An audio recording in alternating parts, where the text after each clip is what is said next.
திமுக உழைப்புல, திமுக பணத்துல, திமுக ஸ்டாலின் முதல்வர்னு சொல்லிக்கிட்டு நீங்க விஜய் முதல்வர்னு சொன்னா இது அயோக்கியத்தனமா இல்லையா?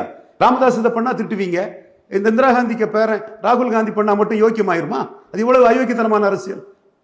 குருமூர்த்தி இதை தான் அடிச்சுட்டு வர எல்லா இதுலயும். இதை சொல்ல முடியாத என்ன குருமூர்த்தி? என்ன பெரிய நியாயத்தை பற்றி பேசுறீங்க? இது தப்புன்னு சொல்லணும்லாங்க. அப்ப நீங்க என்ன சொல்லியிருக்கணும்? உங்களுக்கு மேண்டேட் இல்ல, இருக்கவங்கள நீங்க தான் பெரியவங்க. ஸ்டாலின் தோத்துட்டாரு, எடப்பாடி தோத்துட்டாரு, விஜய் தான் ஜெயித்திருக்கிறாரு. ஆனா முழுமையா ஜெயிக்கல.